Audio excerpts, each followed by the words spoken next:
Bonjour à toutes et à tous. Nous achevons maintenant notre analyse de l'œuvre de la liberté de John Stuart Mill. Nous sommes à l'étape du 4e chapitre des limites de l'autorité de la société sur l'individu. Pour analyser ce chapitre, nous allons décortiquer l'ensemble en 4 éléments. D'abord, nous allons voir la distinction que fait Mill entre les droits et les devoirs.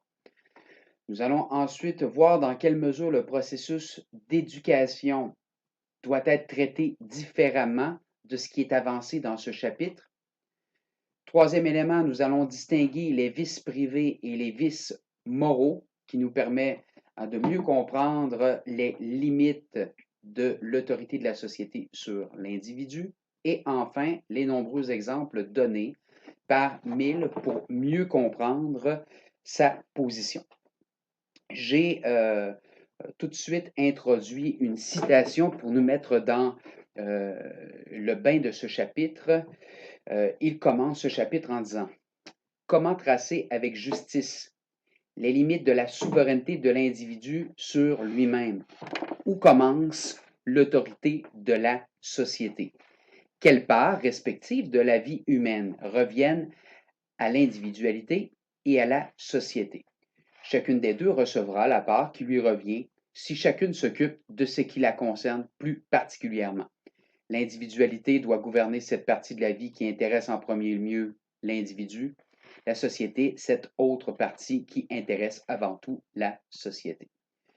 Ce qu'on doit bien comprendre dans cette entrée en matière, c'est que bien sûr, n'oublions pas que l'individu fait partie de la société et qu'en ce sens-là, on n'est jamais complètement dans sa bulle. Bien sûr, on a une sphère intime, sa vie privée, mais souvent, cette vie privée-là peut avoir des effets sur la société.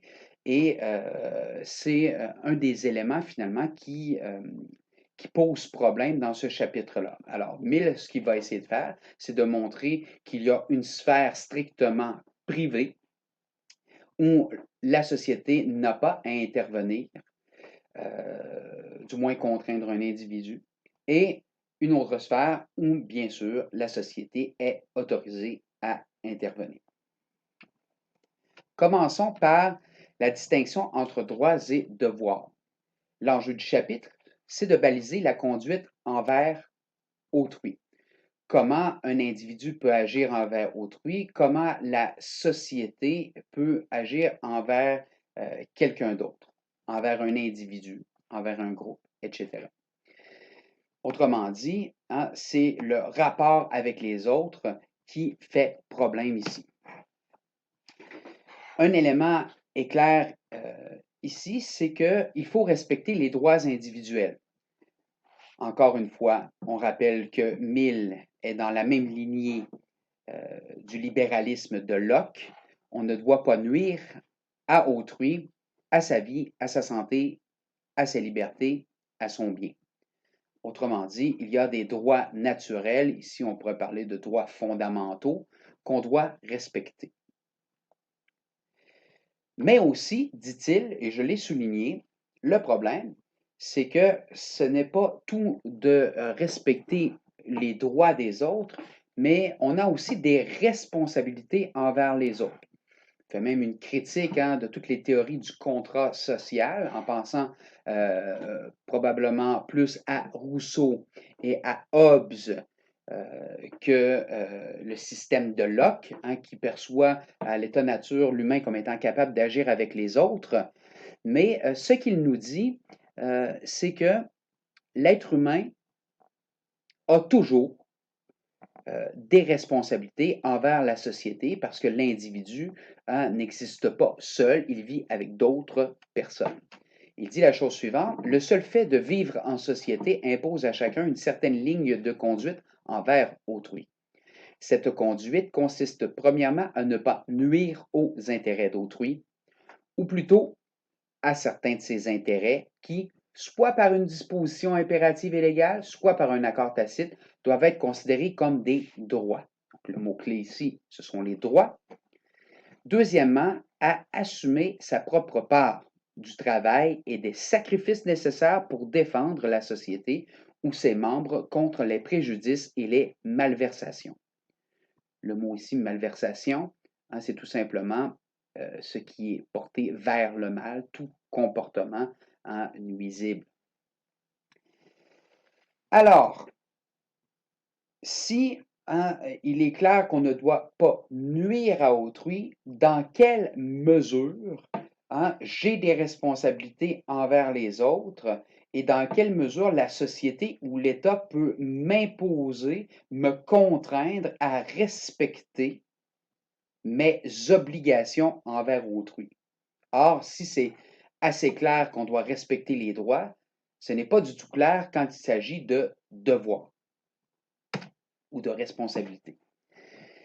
Alors, on pose ici la question de la légitimité d'une intervention. J'ai fait ici un petit tableau pour essayer de mieux comprendre l'enjeu du chapitre.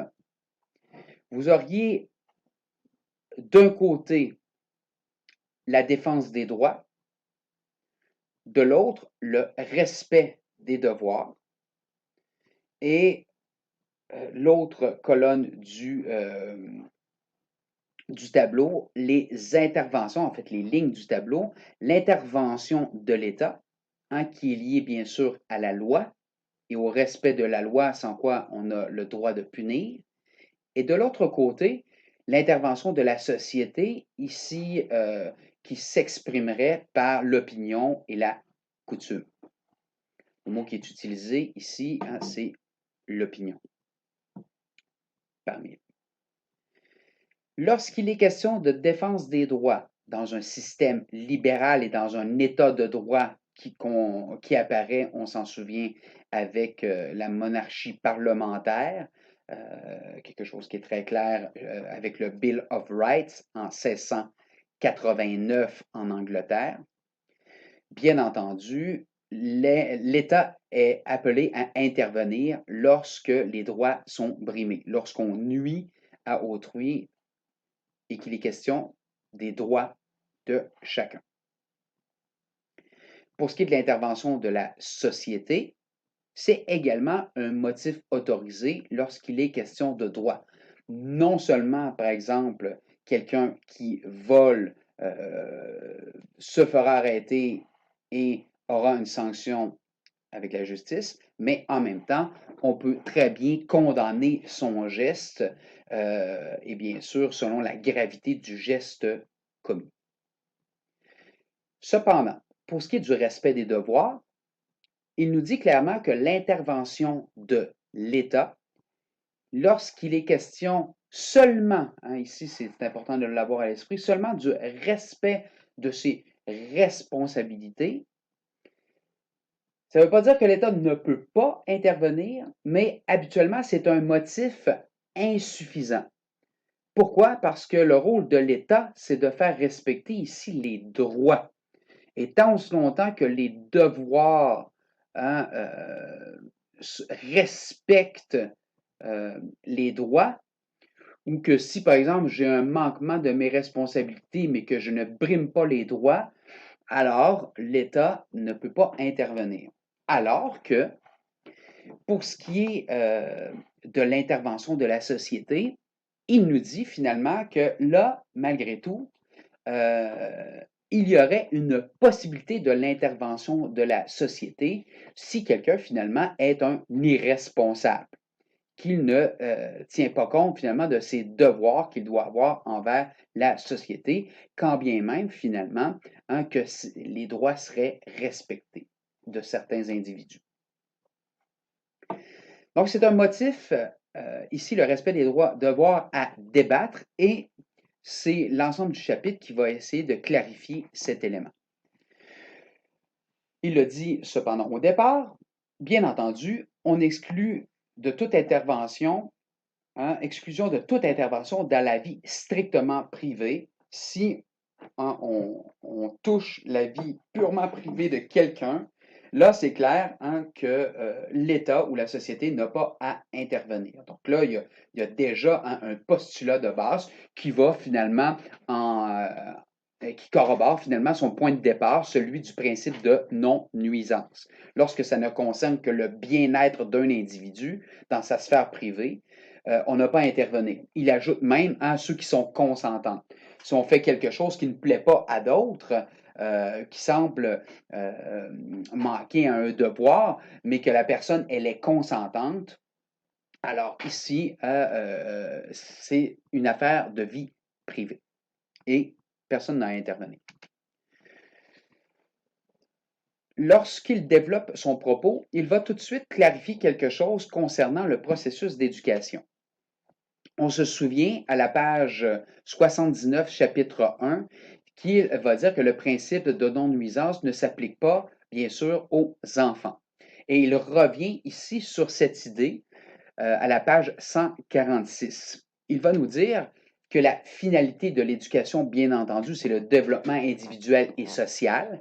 On va essayer, bien sûr, de donner les meilleures qualités possibles aux enfants, à la fois leur vertu privée, hein, leur volonté hein, de se perfectionner eux-mêmes, et bien sûr, on sait très bien que l'éducation a un rôle social fondamental. On introduit un nouveau-né hein, tranquillement dans l'ensemble de la société et c'est l'éducation qui joue ce rôle de transition entre la vie strictement privée et la société.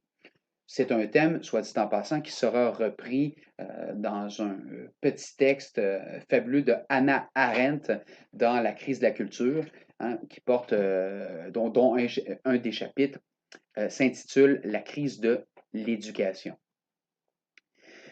Autrement dit, l'éducation, hein, c'est ce qui permet finalement hein, de développer à la fois un individu donc le développement de l'individualité, mais aussi d'introduire l'enfant dans la société. Il y a trois moyens avec l'éducation. Il y aura la persuasion, il y aura la conviction, lorsque l'enfant finalement ne suit hein, les recommandations sans s'opposer, puis on n'a pas à le persuader. Et il y a bien sûr la contrainte lorsque la persuasion ne fonctionne pas. Donc, c'est les trois éléments qui sont introduits par Mill. Et il nous dit que lorsque le processus d'éducation est achevé, la contrainte doit être exclue comme moyen d'intervention dans la vie privée. Autrement dit, lorsqu'il est question de vertu privée, par exemple, quelqu'un hein, qui a eu de la difficulté bon, à l'école, quelqu'un hein, qui fait des bêtises, quelqu'un hein, qui n'est pas capable de, de, d'avoir l'attention nécessaire pour une tâche, etc. Ben, à partir d'un moment donné, on a fait tout ce qui était possible dans le processus d'éducation et ce n'est pas après ça à la société à prendre le relais et à imposer de force quelque chose à quelqu'un. Il va rester donc deux moyens, la conviction et si la personne résiste, on pourra toujours essayer de la persuader en l'exhortant à agir d'une certaine façon, mais on ne pourra pas la forcer. Il y a à droite un beau passage hein, qui vient même quelques pages plus loin. Il va dire la société a eu tout pouvoir sur eux pendant la première partie de leur existence. Elle a eu toute la période de l'enfance et de la minorité pour tâcher de les rendre capables de se conduire raisonnablement dans la vie. Et si on n'a pas été capable de faire quelque chose au niveau de la société, hein, qui est lié bien entendu à l'éducation, si on n'a pas été capable par le biais de l'éducation à faire quelque chose, ben, on doit tout simplement laisser la personne subir les conséquences de ses propres actions, mais sans lui imposer de surcroît ou sans lui imposer une manière de faire. Par la suite, il va distinguer vices privés et vices moraux. Alors que l'éducation doit se charger de développer les vertus à la fois privées et sociales, ici, on se penche finalement sur les défauts qui sont apparus chez certaines personnes et comment doit-on les traiter du point de vue de la société. Il doit donner d'abord une énumération de vices privés: précipitation, obstination, vanité, vie de luxe, divertissement nocif, drogue, les jeux, les jeux de hasard, plaisir primaire. On pense par exemple à la gloutonnerie, à une sexualité débridée. Donc, tous ces vices privés-là ont quelque chose en particulier, c'est que ce sont des devoirs envers soi-même. Habituellement, prenons par exemple un Descartes, il dirait, ben, si par exemple on veut avancer en connaissance, on doit éviter la précipitation. Hein, c'est un des éléments qu'on retrouve dans le premier précepte de sa méthode. Premier précepte de sa méthode, en effet.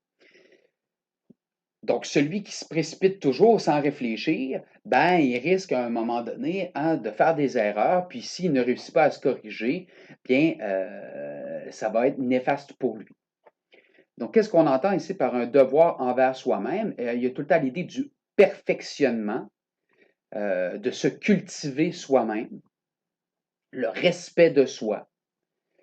Par opposition, dit-il, à ce qu'on pourrait appeler la sottise ou la bêtise, quelqu'un finalement qu'on juge plutôt idiot parce qu'il il a une vie pauvre,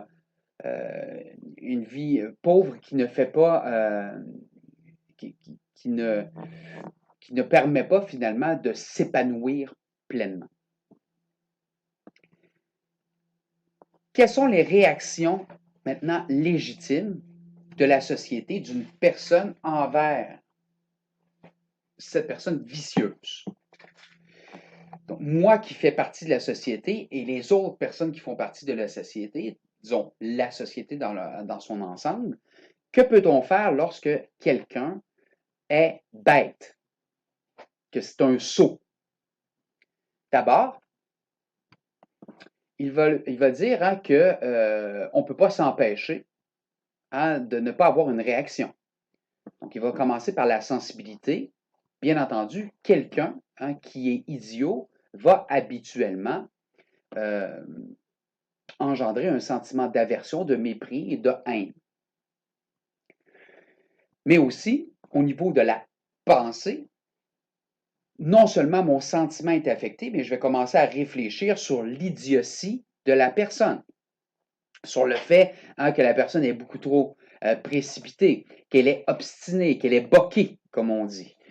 Quelqu'un qui ne veut rien entendre, puis qui est vaniteux, égocentrique, qui fait juste voir à partir de sa perspective sans être capable de développer sa pensée pour voir différentes perspectives. Quelqu'un qui se recroqueville dans sa vie privée pour se droguer, par exemple, consommer de la boisson. Bon, qu'est-ce qu'on fait? Bien, cette personne-là, bien sûr, non seulement elle peut nous répugner, mais elle va bien sûr engendrer un jugement défavorable, une opinion défavorable. Mais aussi, non seulement je vais penser quelque chose, tout à fait à mon droit de penser ce que je veux, parce qu'on sait même que l'opinion, comme le dit le 2e chapitre, est quelque chose qui doit circuler librement, mais il y aura aussi des actions qui peuvent être entreprises.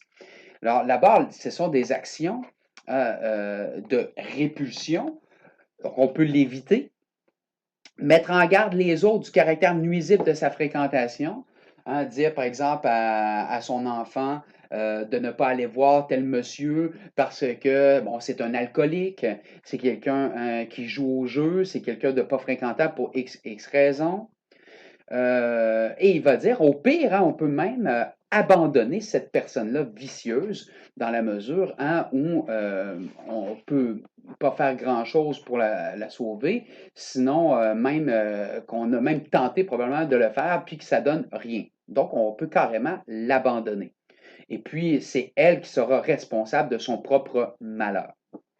Mais au mieux, l'idée est claire ici, on peut, si on est un bon citoyen, essayer de la conseiller si on voit que ça peut fonctionner, l'exhorter à changer. Et c'est bien sûr le moyen de la persuasion. Ici, la conviction peut-être un peu moins parce que la personne semble ne pas suivre une croyance on pourrait dire une croyance à la vertu ou à la qualité qu'on lui reproche de ne pas avoir. Dernière chose à dire ici, lorsqu'on parle de vice privé, on pourrait relier ça à un élément qui me semble important que vous avez vu avec Locke, qui est celui de la propriété de soi. Non seulement, dit Locke, on peut s'approprier les choses, mais avant de s'approprier toute chose, la première chose que l'on possède, la première chose qui nous appartient, c'est bien sûr soi-même. Et Mill va dire à la page 154, et le goût d'une personne est aussi bien sa propre affaire que son opinion ou sa bourse. Il fait un lien, par exemple, avec le vol. C'est pour ça que j'ai marqué l'analogie au vol. Vous irez voir la phrase qui est précédente, mais je vous explique de quoi il s'agit. Il va dire que celui qui empêche, celui qui veut empêcher quelqu'un d'avoir un comportement, puis qui le force à ne pas l'avoir pour une question de goût, ça serait carrément comme une question de vol. Ce serait comme la position de celui qui est un voleur, puis euh, qui veut enlever quelque chose à quelqu'un en disant, ben moi, finalement, je juge que c'est plus approprié que tu n'aies pas cette chose-là. Et bien sûr, après ça, ben, la personne qui est détroussée ben, en subit les conséquences. Alors, ça serait, là, il fait une analogie, on pourrait peut-être dire que c'est une fausse analogie, puis décortiquer ça, mais il dit que carrément, celui qui, pour une question de goût, veut forcer quelqu'un à agir autrement parce qu'il considère comme étant un vice privé, ben c'est carrément comme une question de vol. Donc, je vous invite à relire peut-être ce passage-là qui est somme toute assez intéressant. Bon, qu'est-ce qu'on pourrait entendre par goût? Je pense que lorsqu'il traite ce genre de choses-là, on peut penser par exemple à la question de l'homosexualité qui est une question qui a été déjà développée par un utilitariste, l'utilitariste en chef qui le précède, qui est Bentham, et qui va montrer finalement qu'on a beau avoir une répugnance, par exemple, à ce que certaines personnes soient homosexuelles, qu'en un sens, c'est une question de goût, puis on n'a pas à intervenir dans ce genre de situation-là. Donc, ça serait carrément ici essayer de voler finalement quelque chose qui appartient en propre à chacun des individus. Donc, je pense ici que l'utilitarisme a fait son chemin et que là, de plus en plus, on juge que peut-être que l'homosexualité, c'est peut-être pas le meilleur des mondes, mais en tout cas, c'est à chaque personne maintenant de choisir ce qui est bon pour soi-même. Alors, on voit ici que les mœurs sont en train de changer et ici, Mill se fait tout à fait un grand progressiste à son époque. Regardons maintenant les vices moraux. Lorsqu'on parle de vices moraux, bien entendu, on commence à sortir de la vie privée et à toucher les autres. Parce que, bien sûr, on risque de nuire à autrui. L'énumération en question, vous allez le voir, ce sont tous des vices où l'autre intervient. Si on pense au vice privé, la précipitation, je suis précipité, mais l'autre n'est pas nécessairement présent. Alors que lorsque je suis cruel, lorsque je suis méchant, lorsque je suis envieux, lorsque je me dissimule, lorsque je suis hypocrite, lorsque je me mets en colère, lorsque je domine, lorsque j'ai du ressentiment disproportionné, une sorte de, de, de sorte de jalousie envers quelqu'un, puis quelque chose qui me, qui me tord hein, les boyaux. La pléonexie, c'est-à-dire cette idée de toujours en avoir plus puis de s'accaparer plus que ça part, en un sens. Toutes ces idées-là, bien sûr, hein, c'est lié à l'autre. Autrement dit, quand on parle de vices moraux, on parle du devoir envers les autres. Et ici, bien sûr, c'est la question du droit. Oups, j'ai marqué un S, je m'en excuse, on va changer ça. Voilà. Donc, c'est le problème hein, des devoirs envers les autres, la question du droit d'autrui. On doit respecter le droit des autres et l'intégrité de chacun des autres. Donc, quelle est l'intervention possible? Bien entendu, ici, l'intervention de la société, elle est autorisée. Elle est autorisée et on va corriger ça. Voire même celle de l'État, hein, lorsqu'il est clairement question de droit. OK? Enfin, dernière chose ici, il va montrer que les vices privés, souvenons-nous par exemple, hein, moi j'ai pris un exemple là, de l'endettement, celui qui est pris par 1000. Lorsque par exemple on joue au jeu de hasard, lorsque par exemple on est alcoolique, puis on finit par dilapider ou prendre la drogue, puis on dilapide toute sa fortune, ben, on pourrait dire hein, qu'en un sens, cette intempérance-là qu'on a, ben, finit par nous affecter nous autres-mêmes, mais aussi elle peut affecter les autres personnes. Parce que si je me mets à être endetté, bien sûr, je vais avoir un manquement au devoir envers ma famille parce que je ne prendrai pas mes responsabilités envers ma famille. Et bien sûr, envers mes créanciers à qui je dois de l'argent. Donc ici, ça va devenir des vices carrément sociaux, hein, c'est-à-dire des vices moraux qui sont liés aux autres. Dernière chose, dans cette conception-là où on devrait ne pas intervenir lorsqu'il s'agit seulement de vices strictement privés, hormis hein, une sorte d'exhortation à changer, il va, Mill, justifier tout son propos par des arguments utilitaristes. Regardons de quoi il s'agit. D'abord, il va dire à la page 151 et 152 qu'il ne faut pas regarder hein, les vices eux-mêmes comme étant le problème. Les vices de chacun hein, peuvent très bien être présents chez un individu sans hein, qu'on ait à intervenir. Ce qu'on doit regarder, c'est non pas la cause, c'est-à-dire le vice qui engendre certaines choses, mais plutôt hein, les conséquences ou la conséquence néfaste qu'on doit éviter ou qu'on doit punir si la personne ne respecte pas les droits d'autrui.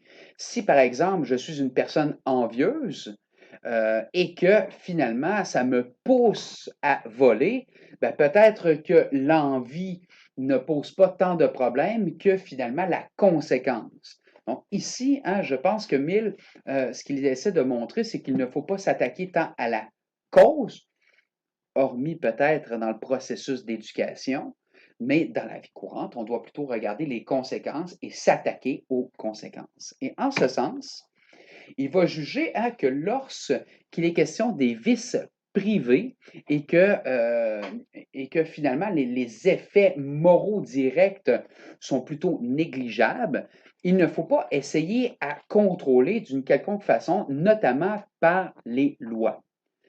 Les lois, d'ailleurs, sont complètement inefficaces et, dit-il, habituellement, les personnes vicieuses qui ont un tempérament fort. Hein. On sait même que c'est souvent les grandes individualités qui ont souvent des passions extrêmes qui vont même faire progresser la société. Mais ces personnes-là peuvent très bien développer des vices et si on essaie, par exemple, de les empêcher d'agir, ils vont tout simplement plus se révolter. Donc, ici, les lois ou l'intervention s'avèrent inefficaces.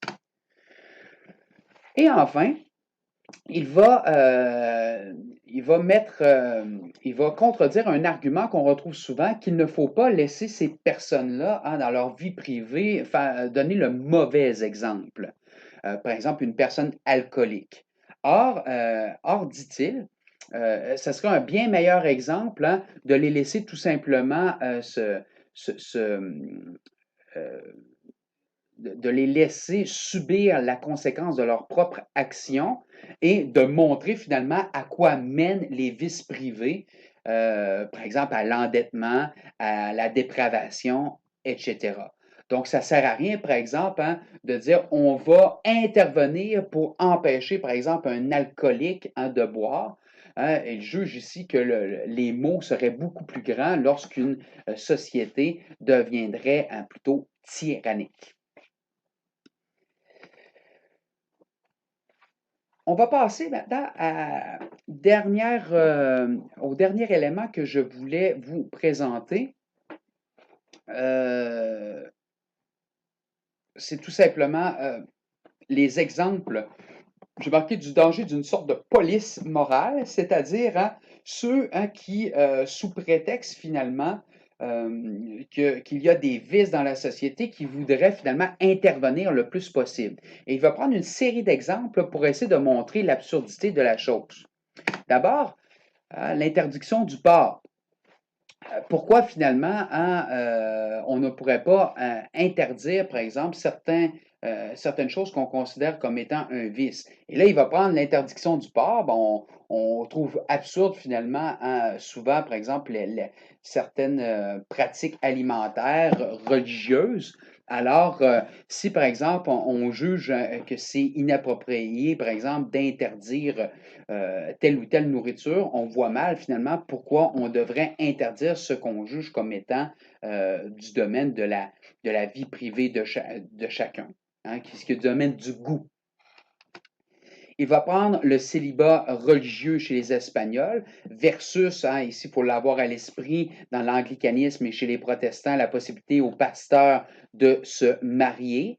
Donc, chez les Espagnols, c'est une pratique, hein, qui oblige quelqu'un, par exemple, de l'Église à adopter tel comportement et qui paraît, bien sûr, aux Anglais comme quelque chose d'inapproprié ou qu'on ne devrait pas faire, qu'on ne devrait pas imposer, par exemple, à autrui. Alors, cet exemple-là nous montre encore une fois que d'imposer une forme de comportement, ici dans le cas-là, le célibat religieux, c'est quelque chose qui est inapproprié. Puis pour les Anglais, hein, c'est tout à fait normal. Alors, si c'est tout à fait normal d'empêcher, hein, d'empêcher ces personnes-là de légiférer sur ce type de comportement-là, bien sûr, il y a des comportements que les Anglais jugent inappropriés, mais qui sont du domaine plutôt du goût, de l'opinion, et en ce sens-là, on doit laisser chacun être maître d'eux-mêmes et de décider pour eux-mêmes. Et là, il en vient finalement des exemples qui sont du côté de l'Angleterre. Par exemple, la prohibition des divertissements chez les puritains. Ceux, hein, qui veulent avoir un comportement strictement pur, hein, qui ne fait pas appel à la récréation. Donc, musique, danse, théâtre, il faudrait proscrire ceci. On voit bien, hein, que ça irait beaucoup trop loin et qu'il faut laisser le choix à chacun de se divertir comme bon leur semble. Il y a ensuite, comme exemple, la manière de dépenser son revenu et le contrôle de la propriété. Est-ce que, par exemple, on devrait contrôler la propriété des gens puis imposer, par exemple, que quelqu'un dépense son argent d'une certaine façon ou d'une autre? bien sûr, Mill, en bon libéral, va montrer que on ne doit pas intervenir et que c'est quelque chose qui est inapproprié puisque chacun doit être en mesure de décider ce qui est bon pour lui. Donc, il fait ici une critique des mesures qui se voudraient socialistes. On ne doit pas intervenir dans la vie privée. Chacun devrait décider finalement ce qui est bon pour eux-mêmes. Dans la même lignée, il parle d'intimidation syndicale pour l'égalisation des revenus. Il va parler ensuite de ce qui se retrouve aux États-Unis avec la prohibition de l'alcool, soit dit en passant, qui est un fiasco parce que c'est complètement inefficace. On a beau interdire l'alcool, il y aura toujours pour les gens possibilité d'en faire la contrebande. Et il parle alors à cette occasion-là de l'association de l'Alliance, qui est une association qui s'inspire des États-Unis pour empêcher les gens, par exemple, de boire. Et il va dire, finalement, leur argument de l'Alliance, c'est qu'on peut laisser les opinions libres. Ben oui, c'est correct de boire puis tout ça, mais lorsqu'il vient le temps de l'action, ben là, l'État devrait agir. Alors, la défense de Mill, c'est de dire qu'on doit traiter l'agir de la même façon que les opinions. Ce qui concerne l'opinion de chacun, ben, chacun devrait agir souvent en fonction de l'opinion, tant aussi longtemps qu'on respecte le principe de non-nuisance. Donc, bien sûr, ici, ça ne devrait pas tomber sous la législation lorsqu'il est question de vices privés comme celui de la consommation d'alcool. Bien sûr, tant aussi longtemps qu'on respecte les autres. Donc, on doit avoir encore ses responsabilités envers ses enfants, sa famille, puis de ne pas nuire à autrui par notre consommation d'alcool. La législation du sabbat, ça c'est assez cocasse parce que bien sûr, avoir le dimanche aujourd'hui, on sait qu'on ne l'a plus de libre, mais ce qui est intéressant ici dans la législation religieuse pour avoir une journée de congé, c'est de dire on ne devrait pas pour des motifs religieux le faire, mais peut-être qu'il y aurait l'occasion de dire que chaque travailleur aurait la possibilité d'avoir une journée libérée, par exemple, dans sa semaine. Donc, il va tourner la chose autrement. Donc, ce n'est pas pour le principe religieux, ce serait pour d'autres principes qui seraient toutefois valables. Et enfin, un exemple superbe qui touche la question du goût de Mill, lui qui était amoureux fou de sa femme et qui a même construit son œuvre par les bons conseils de sa femme. Donc, c'est la polygamie qu'on retrouve chez les Mormons. Et ce qui lui répugne le plus, 10 000, c'est intéressant de le noter, c'est le fait finalement qu'il n'y a pas l'égalité des sexes dans cette pratique-là, dans la mesure où c'est l'homme qui aura plusieurs femmes et non pas la femme qui se permet d'avoir plusieurs hommes.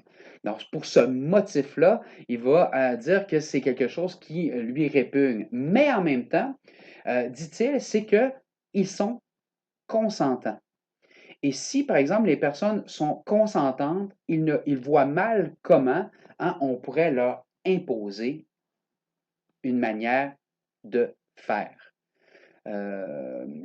Dernière chose qu'il dit par rapport à ça, il dit qu'il n'y aurait pas de problème finalement à ce qu'il y ait des évangélistes qui aient dans des personnes religieuses, par exemple, ou avec des convictions religieuses, qui puissent aller les voir, les rencontrer pour essayer de les convaincre ou de les convertir par la persuasion, par exemple. Mais il termine dans son propos en disant une chose qui est fort intéressante. Il dit, si par exemple on a si peur que ça, que cette pratique-là finalement devienne une pratique commune à toute l'Angleterre, il dit tout simplement que c'est alors que la pratique qui a cours en Angleterre a perdu toute sa vitalité. C'est l'argument de la vitalité qui revient ici. Et il dit en ce sens-là, on serait aussi bien finalement de ne plus avoir cette pratique-là parce que c'est devenu une façon de faire qui est complètement morte. Dans ce cas-là, ici, ça serait la monogamie. Euh, alors, ce qu'il dit finalement, c'est que c'est une pratique qui est contraire à la pratique commune, mais en ce sens-là, peut-être que ça nous permet de mieux comprendre les raisons pourquoi on devrait être, par exemple, monogame, puis que de toute façon, les personnes sont consentantes et on devrait les laisser faire, même si on juge que c'est quelque chose qui est inacceptable du point de vue moral. Ça complète l'ensemble de ce que je voulais dire pour ce quatrième chapitre. Nous verrons dans une dernière capsule, mais très rapidement, quelques applications. Je me concentrerai essentiellement sur un des exemples, celui de l'éducation. Ce sera une dernière capsule très courte, puisque j'ai déjà accaparé beaucoup de votre temps. Merci beaucoup.